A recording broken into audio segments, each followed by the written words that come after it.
Então, na tarde de hoje, eu agradeço imensamente, Terezinha, a sua presença aqui, o compartilhamento dos seus conhecimentos conosco, até porque o assunto de hoje é um assunto bastante profundo, né?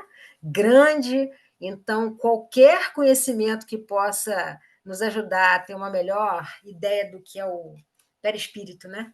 É, Nos auxilia. A palavra é sua, por favor. bom, é sempre um prazer enorme estar com vocês. Normalmente é presencial, né? E eu acho que é a primeira vez depois da pandemia que eu faço assim, né? E realmente a gente pede a proteção da espiritualidade da casa, porque sabemos que neste momento, como fala, né, do texto Altar Íntimo, nós sabemos que a nossa casa espírita não é só essa construção que frequentamos, ela está em nós. Nós levamos a casa conosco. A pandemia nos ensinou isso, a sabermos que a casa é muito mais do que aquela construção de tijolos, somos nós. E, como a Cristiana falou, é um assunto e tanto, e até hoje eu acho que ninguém esgota esse assunto, porque e eu vou falar na simplicidade aqui de Kardec, um pouco também que eu peguei em Gabriel Delany, e eu vou mostrar depois um livro que eu não sei se vocês conhecem, que eu gosto muito, porque eu gosto assim, sempre de livros que tragam de uma forma simples, principalmente assuntos complexos como esses, né? Mas primeiro eu fui fazendo as minhas anotações, a gente lembrar do que os espíritos disseram que eles eram. Então, Kardec, nas questões 23 e seguintes, ele pergunta: o que é espírito? Porque lembrar que a doutrina espírita estava começando e que Allan Kardec começou do começo, da criação, Deus, os princípios gerais, depois dos espíritos, e aí foi para as leis morais e das esperanças e consolações. Então, ele quer saber espírito, porque sempre teve as manifestações. Eles se deram o nome de espírito. Mas o que é o espírito? É o princípio inteligente do universo. Qual a natureza íntima do espírito? O que é o espírito? Não é fácil analisar na vossa linguagem. Para vós ele não é nada, porque não é palpável. Mas para nós é alguma coisa. Ficais sabendo que coisa nenhuma é o nada, porque o nada não existe. Aí Kardec pergunta: mas espírito é o sinônimo de inteligência? Diz assim: a inteligência é um atributo, mas não é bem o sinônimo. E depois, aí continuando aqui mais à frente, Kardec vai perguntar: mas os espíritos têm forma? Eles podem se dividir? Aí ele pergunta, né? Tem alguma forma? Aí os espíritos dizem: para os olhos de vocês, não, porque os nossos sentidos ainda não podem captar o que é o espírito. Aí vem aquela definição: eles são uma chama, um clarão, uma centelha, mas que tem cor. Então, aí já vai especificando coisas que, ao longo da história da humanidade, as pessoas já tinham visto, porque os espíritos eram visíveis desde sempre. Então, uns claros, outros escuros, uns brilhantes, outros opacos, mas não se sabia o que era isso. Então, aqui eles dizem: tem cor, que varia do escuro ao brilho do rubi, de acordo com a menor ou maior pureza do espírito. Deixa eu trocar isso aqui, porque está esquisito esse som no meu ouvido. Eu tenho que trocar esse fone de ouvido, porque ele está muito estranho. Aí depois ele vem dizendo, né, como que o espírito se comunica, como que o espírito se transporta, se locomove pelo pensamento, pela vibração do pensamento. Aí diz aqui, todos os espíritos irradiam com o mesmo poder. O poder de radiação vai depender do nível evolutivo de cada um.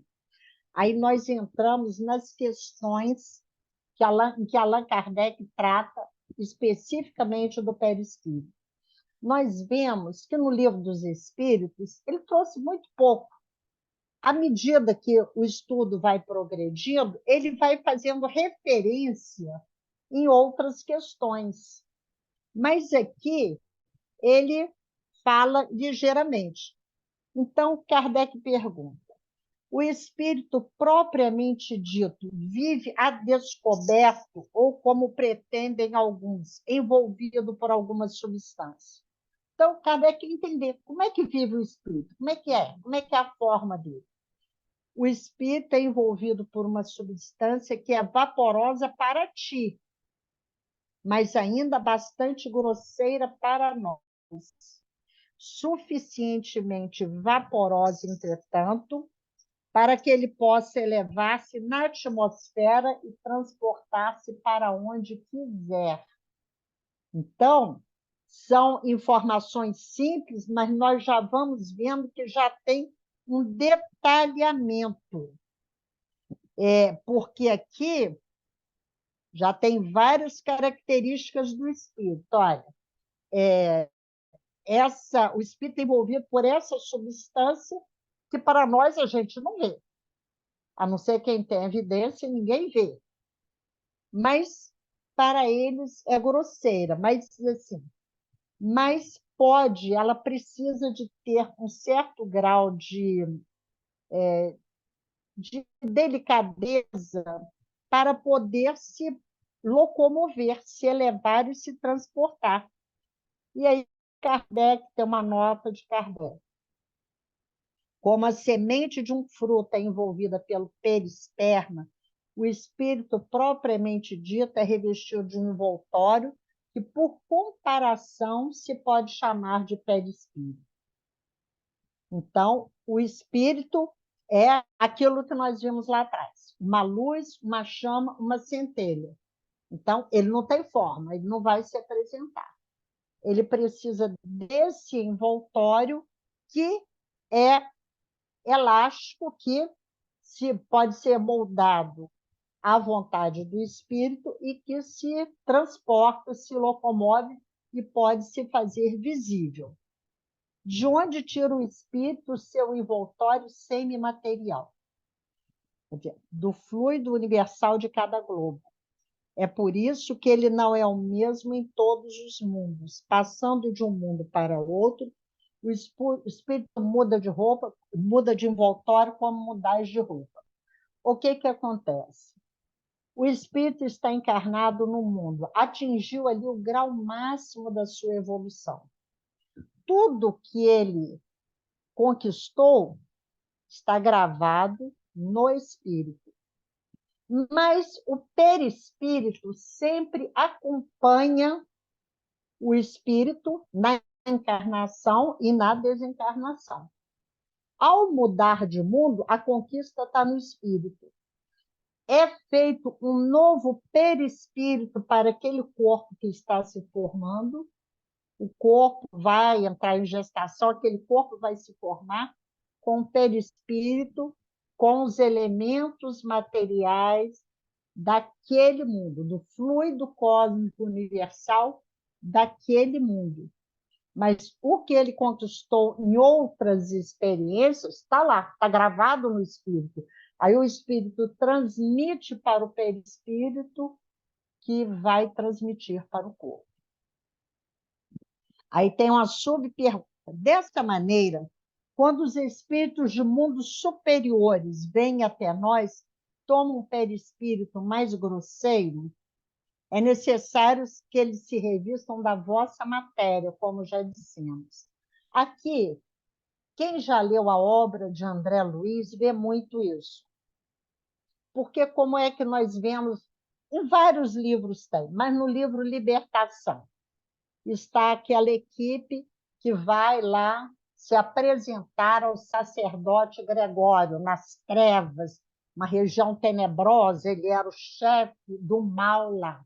Eles não são espíritos superiores, espíritos puros, mas são espíritos bem elevados, que estão ali comandando aquela operação. Tem uma vibração elevada. Então, naquela vibração, eles não são vistos, não são percebidos. E aquela excursão, aquela incursão, né, nas trevas, tem um objetivo. Para eles ser alcançado, eles têm que ser vistos. Então, eles baixam as suas vibrações, fazem um trabalho de se tornarem mais pesados vibracionalmente para serem percebidos e poderem atuar como se faz necessário. Então, nós vemos que Allan Kardec nos trouxe a informação enxuta. E depois, André Luiz e os demais foram desdobrando, trazendo os exemplos práticos que nos ajudam a entender melhor. Diz assim, aí a última questão. O envoltório semimaterial do espírito tem formas determinadas e pode ser perceptível, né? Que a gente sabe, o espírito não tem forma. E esse envoltório semimaterial, o perispírito? Sim, uma forma ao arbítrio do espírito, ou seja, à vontade do espírito. E é assim que ele vos aparece algumas vezes, seja nos sonhos, seja no estado de vigília, podendo tomar uma forma visível e mesmo palpável. Então, o espírito vai se apresentar na forma em que ele será reconhecido. Porque se ele se apresentar na forma que teve em outras encarnações, não vai atender ao objetivo daquele momento, que é se fazer visível por algum motivo. Aqui eu já fui no livro dos médiuns, questões 51, e tem algumas seguintes. Eu peguei aqui 51 e 57. Ele diz assim: o que uns chamam perispírito é o mesmo que outros chamam envoltório fluídico. Esse daqui é uma dissertação de Lamennais. Ele diz, eu diria, para me fazer compreender de maneira mais lógica, que esse fluido é a perfectibilidade dos sentidos, a extensão da vista e do pensamento, mas me refiro aos espíritos elevados. Então, diz assim, o que chamam de perispírito é o envoltório fluídico. Kardec já falou.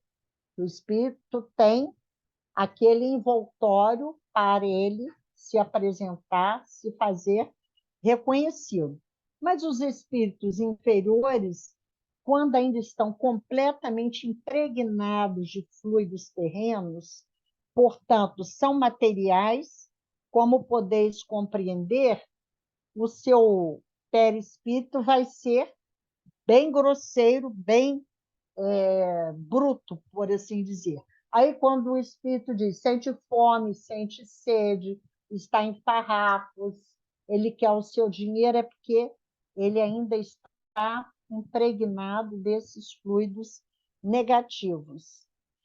Ele diz assim, o perispírito para nós, espíritos errantes, é um instrumento pelo qual nos comunicamos convosco. Aí nós vamos ver mais à frente que aqui no Gabriel não, no Gesiel Andrade, que ele vai tratar de algumas dessas questões. Aí ele vai falar, o Lamennais também fala aqui, resta agora o problema científico referente à própria essência do perispírito. Compreendei primeiro a sua possibilidade lógica, que tem que ter esse veículo intermediário. Resta agora a discussão da natureza dos fluidos, que é por isso inexplicável, pois a ciência não conhece o suficiente a respeito. Kardec, em vários momentos, nos fala que, muitas vezes, a objeção dos cientistas é porque eles querem, com os elementos da ciência terrena, estudar a ciência espírita. Então, se é uma nova ciência, uma nova forma de entender a vida, você tem que usar elementos, pode dizer, imponderáveis para fazer esses estudos. Diz assim, o perispírito pode variar de aparência, modificar-se ao infinito. A alma é a inteligência, não muda sua natureza. Vós pesquisais o perispírito, e nós atualmente pesquisamos a alma. Esperai, pois. Como que a gente vê em muitas questões do Livro dos Espíritos, olha, vocês ainda não têm condição de entender isso, ainda não está acessível ao seu entendimento. Não é que a gente não possa estudar, não deva pesquisar. Tudo nos é lícito, mas nós mesmos sabemos que uma porção de coisas a gente estuda, e você fala assim, não entra na minha cabeça. É porque a maturidade ainda não se instalou. E aqui na questão 57, Kardec diz assim, voltemos à natureza do perispírito, que é essencial para a explicação que vamos dar. Dissemos que, embora fluídico, ele se constitui de uma espécie de matéria. Isso resulta dos casos de aparições tangíveis, das quais voltaremos, que eu vou falar mais adiante. Sob influência de certos médios, verificou-se a aparição de mãos com todas as propriedades das mãos vivas, dotadas de calor, podendo ser apalpadas, apertando as pessoas e tudo, e que apareciam e desapareciam. A ação inteligente dessas mãos obedece a uma inteligência, porque não pode se dizer que a mão seja inteligente. Diz assim, sua tangibilidade, sua temperatura, a impressão sensorial que produzem, chegando mesmo a deixar marcas na pele, a dar pancadas, etc., a acariciar, provam que são materialmente constituídas. Aquela definição que os espíritos deram. É um elemento semimaterial e vai existir, ser formado de acordo com o nível evolutivo do espírito que está ali. Um espírito mais elevado tem um perispírito mais refinado, mais sutil. O espírito ainda inferior vai ter o perispírito mais grosseiro. Eu gostei muito de algumas observações que Gabriel Delany fez nesse livro, A Alma é Imortal. Então, primeiro, ele diz assim, o nosso objetivo neste volume é apresentar algumas das provas que já se possuem da existência de tal envoltório, que é o perispírito. Aqui foi dado o nome de perispírito. Peri, em torno, espíritos, espírito mesmo. E aqui, Gabriel Delany vai nos trazer... Aí, primeiro, ele fala, né, das crenças antigas, que entre todos os povos da antiguidade havia essa crença desse elemento que aparecia, que reluzia ou era obscuro, mas era conhecido, mas que não se sabia bem o que era. Então, eu peguei aqui alguns, eles aqui na Índia. O da Índia, é porque eu quero ver direitinho o que foi que eu anotei. Na Índia, eles assim, eles sempre acreditaram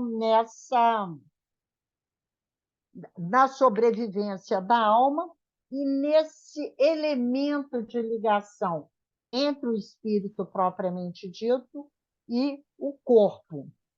Ele diz aqui, o Arya, que é um espírito que já está mais elevado, que morreu santamente, receberá a sua recompensa. Elevar-se-á às alturas inacessíveis. Gozará da sua glorificação. Mas como será isso? E aí vem descrevendo como que se acreditava na Índia antigamente, porque o corpo vai ser decomposto. E o que vai sobreviver? O espírito é imaterial. Então, o que sobrevive? Aí diz aqui, sob esse duplo envoltório da pele e do corpo, ao homem verdadeiro. o homem puro, o homem propriamente dito, emanação divina, suscetível de voltar para os deuses.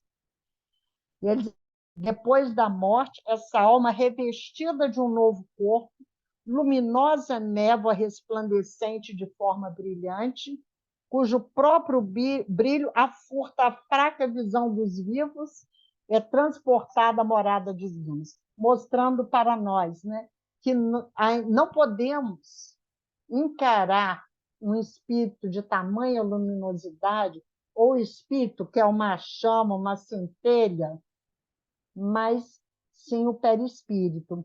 E esses escritos são de 3.500 a mais de 3.500 anos.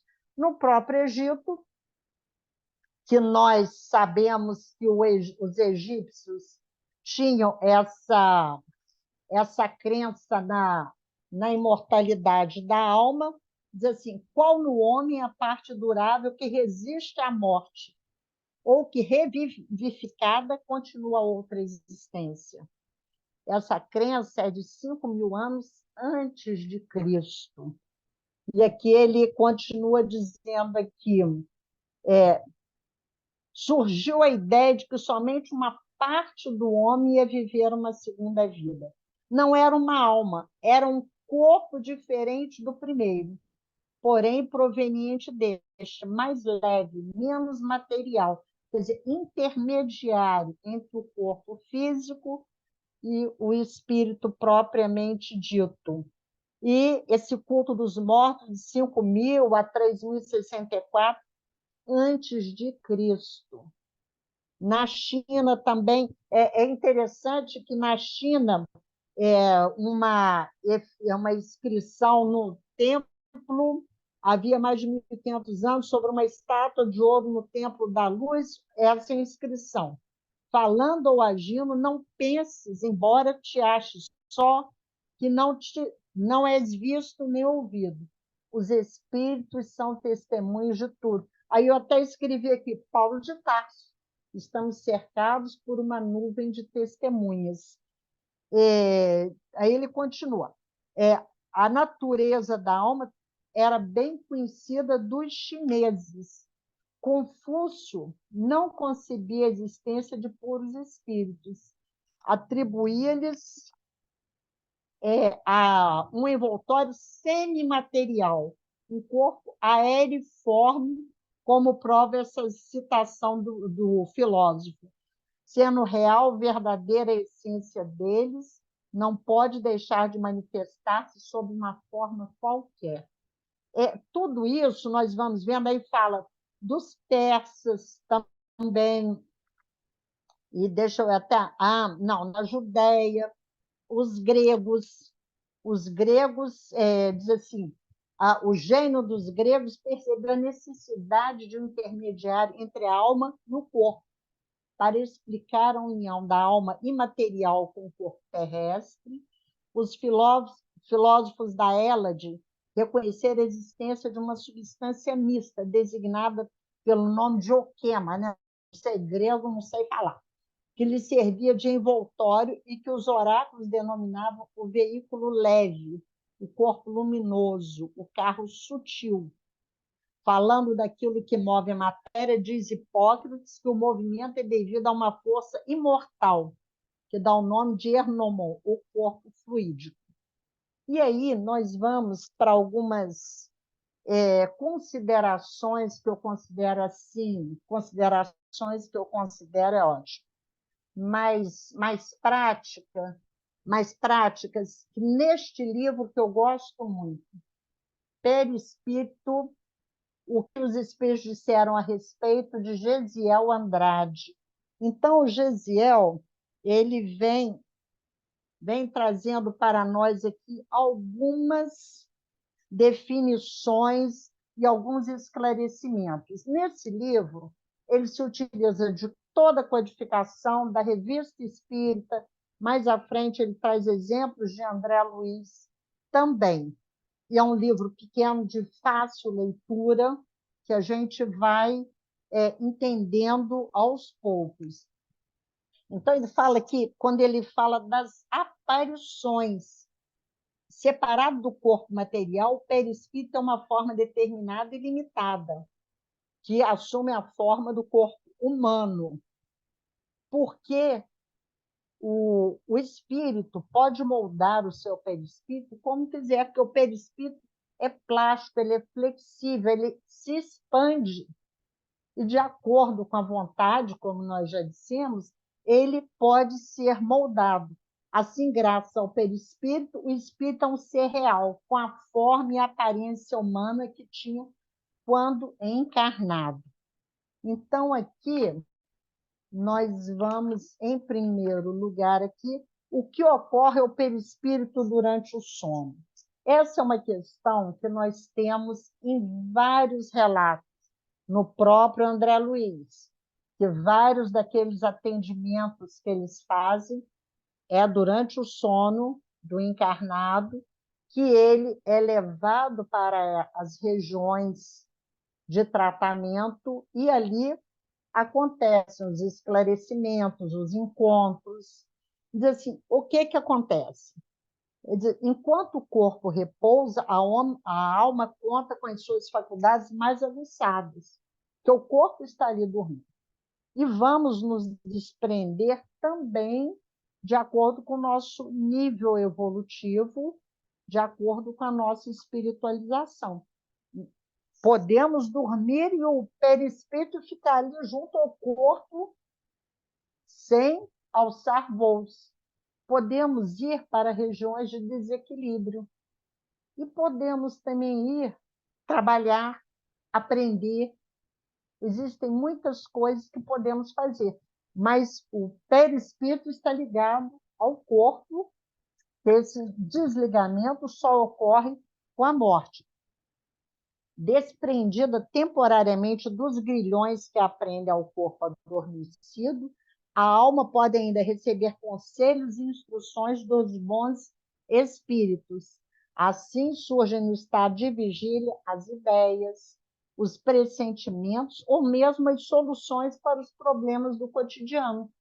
Às vezes estamos com aquelas questões que a gente roda, roda, roda e não acha uma solução. Fazemos uma prece na hora de dormir, pedimos ajuda e ali nós não nos lembramos integralmente, mas no momento certo teremos a intuição da atitude a tomar, teremos um pressentimento e ali, fruto daquele encontro que tivemos. A alma não conserva com precisão essas impressões. Por quê? Porque não passou diretamente pelo corpo. Foi a ligação do perispírito com os outros que estavam lá. Mesmo com o desprendimento mais fácil do corpo e com a lucidez ampliada, a alma do sonâmbulo não deixa completamente seu envoltório material. Então, está sempre ligada. Aqui, mais à frente, nós vamos ver a questão de o perispírito de uma pessoa viva pode se tornar visível. Essa é uma questão, se nós encarnados podemos ver, ter essa visão de outro encarnado. E aqui ele tem várias considerações, mas ele diz: a história eclesiástica registra os casos de aparição da alma de Santo Afonso de Ligório e de Santo Antônio de Pádua em lugar diferente de onde estava o seu corpo material. Essa é uma história famosa, está no livro dos Médiuns, em que Santo Antônio de Pádua, o pai estava sendo acusado de um crime que não havia cometido. Antônio estava fazendo um sermão, ele dá aquela sonolência, se desprende e vai lá defender o pai. É um fenômeno de bilocação e ele foi visto com todas as aparências dele. E eu anoto, né, que a gente tem que se lembrar de Eurípides Barçanufo. Eurípides fazia muito isso. Ele estava dando aula. Eurípides, não sei se todos conhecem o apóstolo de Sacramento, o apóstolo da caridade, desencarnou em 1918 da gripe espanhola. Eurípides estava dando aula, aí os alunos já sabiam, o professor não está mais aqui, ele entrava numa sonolência, ia fazer um parto, ia atender um doente, conseguia ver o que os alunos estavam fazendo de artes. Tem o caso que se conta que o pai chegou, ele disse para os alunos: vai entrar um homem aqui, vocês vão se levantar, ele vai me pedir para ir fazer o parto da mulher dele, mas eu já fiz. Aí o homem entrou, daí a pouco, tá, ele falou: não, não, eu já fiz, a criança já nasceu, está bem. Não, nasceu não. Só tem um caminho de lá para cá. E o senhor não passou por mim, só vai voltar comigo. Quando ele chegou lá, a mulher disse: mas, seu Eurípides, o senhor está aqui novamente? Não precisava, estamos passando bem. Então, aí a gente vê essa possibilidade do perispírito se tornar tangível, como nós vimos lá atrás no livro dos médiuns. Com toda a aparência, se você tocar, você sente a pressão daqueles dedos, daquela mão, uma situação temporária. Deixa eu ver o que mais que eu anotei nesta. Olha, quando a alma se afasta do seu corpo material por efeito do sono, ela não fica completamente separada, porque existe um laço fluídico que aprende o seu envoltório corporal. Isso nós já vimos. A questão da mediunidade, que é muito interessante. Quer dizer, assim, o perispírito guarda alguma relação com a mediunidade? Diz assim, é fundamental a existência do perispírito, porque, como nós, a maioria de nós já ouviu falar, como é que ocorre a comunicação mediúnica? De perispírito para perispírito. Lembrando que só existe mediunidade quando existe a comunicação de um espírito. Se é de encarnado para encarnado, aí já é outra situação, mas aqui quando tratamos da comunicação do mundo espiritual, e que ele diz aqui, trata no item 225 do livro dos médiuns, dizer que sim, ter bons instrumentos, porque então nosso perispírito, agindo sobre o perispírito daquele que mediunizamos, só tem de lhe impulsionar a mão para escrever. Assim, é indispensável que haja uma boa compatibilidade, sintonia, afinidade ou assimilação fluídica entre o perispírito do espírito e o do médium. Então, confirmamos para nós que nem todo médium pode receber mensagem de todo espírito. É necessário haver essa compatibilidade para que os perispíritos possam se harmonizar e possibilitar essa comunicação. E mais aqui à frente, ele tem, que está na Revista Espírita, de junho de 1861, para nós outros espíritos errantes, o perispírito é o agente pelo qual nos comunicamos convosco, quer indiretamente por vosso corpo ou vosso perispírito, quer diretamente por vossa alma. Daí as infinitas nuances de médiuns e de comunicações. Como dizia o apóstolo Paulo, há diversidade de dons. Lembrando sempre, espíritos errantes são aqueles que ainda precisam de reencarnar. Estão no mundo espiritual, ainda em evolução. O espírito que já está puro, ele não é errante. Ele já completou a sua caminhada. Aqueles que ainda estão em evolução são errantes porque estão lá temporariamente, mas reencarnarão nesse mundo ou em outros mundos. Aqui o item 10 do livro do Gesiel. O perispírito desempenha algum papel no processo de obsessão espiritual? Porque nós sabemos que o perispírito é o reflexo do espírito. O espírito mais elevado tem o perispírito mais etéreo, mais sutil, mais puro. O espírito mais grosseiro, violento, aquelas pessoas, aquelas situações que a pessoa está sempre agredindo, o perispírito também é pesado como ela. Então, como é que ocorrem essas obsessões? Porque muitas vezes a pessoa nos procura no centro dizendo assim, eu estou obsidiado, tira esse obsessor de mim. Ele não me deixa em paz. Como se o obsessor fosse uma coisa distante, eu não tenho nada a ver com ele. E a doutrina espírita nos ensina exatamente o contrário.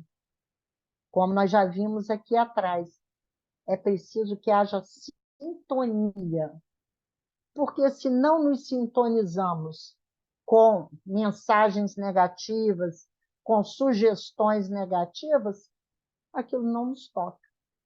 Mas se eu tenho em mim também esses pensamentos, quando eu recebo, eu já abarco tudo isso e passo a vibrar nesse mesmo tom.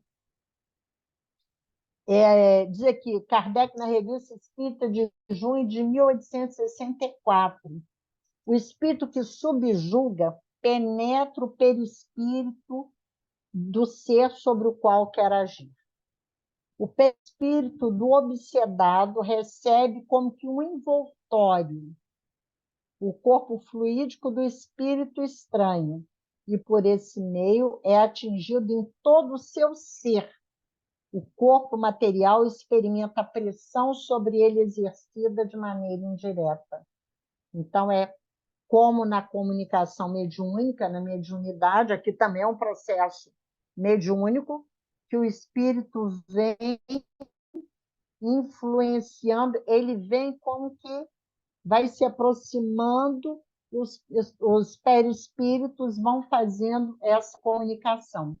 Pareceu admirável que a alma pudesse agir fisicamente sobre a matéria animada. Claro, ela não tem a mão, não tem os pés, como é que ela vai agir sobre a matéria? Entretanto, ela é autora de todos esses fatos. Ela tem por atributos a inteligência e a vontade. Por sua vontade, ela dirige.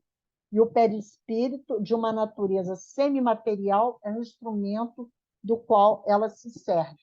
Nós vimos no filme Ghost um exemplo disso. O rapaz, o galã do filme, tinha acabado de desencarnar, estava no metrô e viu uma latinha de Coca-Cola que ele tentou chutar, mas ela não se movia, porque a lata era material e ele não tinha mais corpo. Aí tinha um espírito ali que o ensinou como agir. Usar a sua vontade, direcionar a sua vontade para que aquilo ocorresse. Lembramos dos fenômenos das mesas girantes, que foi quando Kardec se interessou e começou a pesquisar até chegar na codificação da doutrina espírita. Como é que aquelas mesas que giravam e batiam? Como é que o espírito podia fazer a mesa girar e bater e trazer mensagem? Tinha médium presente que fornecia a energia e eles agiam ali com a sua força, possibilitando que isso ocorresse. E nós vamos vendo que existem muitas questões em que os espíritos, o perispírito tem uma função muito importante. Aqui mais à frente, o perispírito pode originar doenças ou trazer as curas. Como é que isso funciona? O homem é composto de 3 corpos. o corpo, o espírito, o corpo e o perispírito. Se a doença ou desordem orgânica procede do corpo, os medicamentos materiais, os medicamentos físicos vão funcionar perfeitamente. Se a perturbação vier do perispírito ou vier do espírito, vai ter que se trabalhar na modificação desse fluido que aquele espírito, que aquele ser ali está absorvendo, dizer assim, uma modificação à natureza do órgão perturbado para que possa voltar ao normal. E isso é feito, muitas vezes, em reuniões de desobsessão. As casas têm reunião de tratamento, em que não só é dado o passe é importante, mas o esclarecimento. Porque lembramos que muitas vezes, quando Jesus curava, Jesus dizia: vai, não peques mais. Porque a causa da doença estava no desequilíbrio do espírito. Se eu me conscientizo, eu percebo onde eu preciso me modificar e começo a fazer essa modificação, eu já não estou mais sintonizado nessa área. Diz assim, se a doença proceder do espírito, o perispírito e o corpo, postos sob sua dependência, serão entravados em suas funções. E não é cuidando nem de um nem do outro que os fará desaparecer. Então, se a doença está no corpo, você dá o remédio, mas se está no espírito, vamos educar o espírito. Um princípio perfeitamente constatado por todo espírito é que as qualidades do fluido estão na razão direta das qualidades do espírito encarnado ou desencarnado. E aqui eu anotei também que a gente tem muita coisa, mas já estamos terminando, né? No item 25, aqui, ele vai falar da luminosidade, que nós já falamos. Allan Kardec já tratou desse item, que o espírito irradia a sua maior ou menor luminosidade de acordo com a sua evolução espiritual. Tanto que se representava os santos com aquele halo luminoso na cabeça, mostrando que eles traziam de bom. E eu lembrei que do livro Voltei, não sei quantos aqui conhecem, já leram, o irmão Jacó Frederico Figner desencarnou e eu conheci pessoas que o conheceram, que disseram que era uma pessoa boníssima, um homem muito rico, e em época de doença, de dificuldades, ele levava os doentes para a casa dele, foi presidente da Federação Espírita Brasileira e tinha-se um trabalho muito grande, se tornou espírita quando foi ao Pará conhecer a médium Ana, esqueci o outro nome dela, onde, lá no Pará, a sua filha desencarnada, jovem, Ana Prado, a sua filha tinha desencarnado há pouco tempo, e ele, a família, estavam muito chocados, e ela se materializou, sentou no seu colo, abraçou, aí ele se tornou espírita. O Frederico Figner chega no mundo espiritual, ele não compreende, porque ele viu uma simples professora com uma grande luminosidade. E ele, com uma luzinha assim, quase apagando, ele não estava entendendo aquilo. Lembrando que ele foi recebido por Bezerra de Menezes. Mas aí, à medida que ele foi compreendendo as realidades da vida espiritual, ele percebeu que ele tinha feito muito bem, mas ainda trazia em si um pouco daquele orgulho. Um judeu trazia o orgulho da raça, né? Aquela coisa que é muito forte em nós, até coisa de família. Não, eu sou da família tal, e por mais que eu me melhore, aquilo para mim ainda é muito forte. Então, os Espíritos nos dizem isso. Quando Jesus nos convidou que brilhe a vossa luz diante dos homens, ele disse que todos nós temos uma luz. Ele já nos antecipou todos esses conhecimentos, só que ainda não tínhamos olhos de ver e ouvidos de ouvir. Mas que a intensidade da nossa luz ia sempre depender de nós.